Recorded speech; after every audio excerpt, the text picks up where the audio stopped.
Hey. Got my Harry Potter glasses on today. Slytherin house, let's go.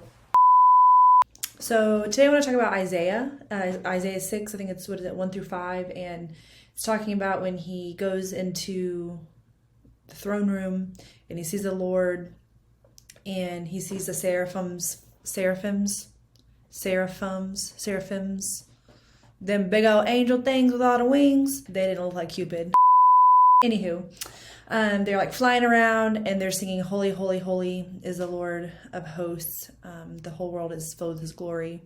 And it's crazy, Isaiah's response. Most of the time, people are like, "Oh, when I see God, I'm going to ask him questions. I'm going to ask him why. I'm going to, tell him what I think, or I'm going to, whatever. I'm going to worship." People, the holy people, they were like, "Oh, I'm just going to fall down and worship." Everything's shaking.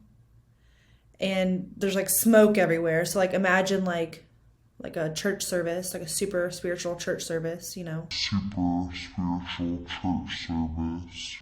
It's like smoke everywhere. And he says, "Woe is me, for I am lost, for I am a man of unclean lips, and I dwell in the midst of a people of unclean lips. For my eyes have seen the King." And I just think that is crazy. Before the Lord, Isaiah pronounces destruction on himself, woe on himself. It's in the presence of God that he sees his sin. He sees his true self, and he knows that nothing's hidden from God.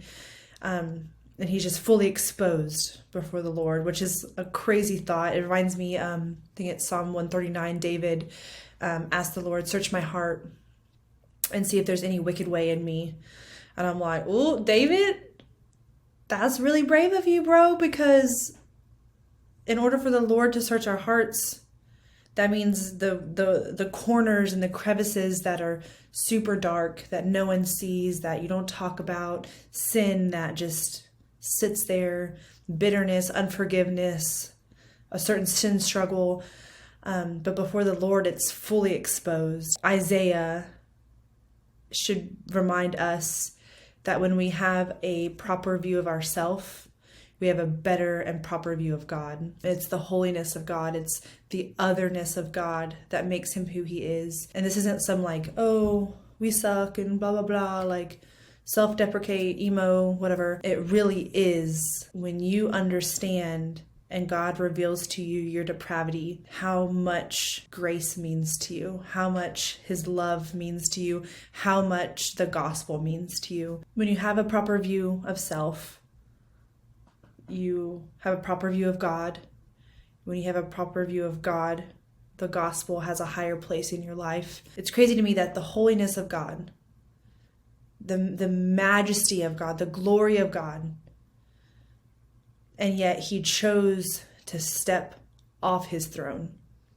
He chose to walk away temporarily from the seraphims flying around, declaring his holiness.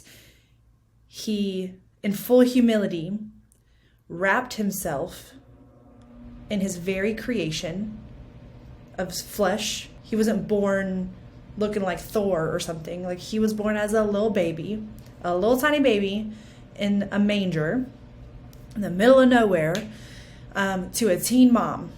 And he entered the world and he lived a perfect life, but he was betrayed and he was beaten and he was crucified and he was murdered.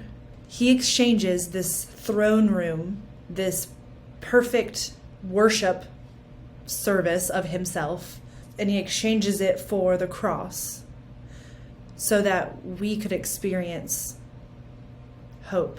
We can never measure up, and that's the point of the gospel, is that we can't measure up, but Jesus can, and it's because of Jesus that we get to experience life.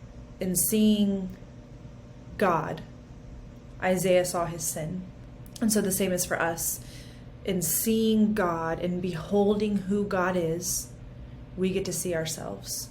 The right view of God gives us the right view of self. And so we get to know God more and deeper through the truths revealed to us in Scripture, through prayer, and through gospel-centered community. And it's through those things that we get to understand God more. And as we know God more, we are exposed and revealed our desperate need for Him.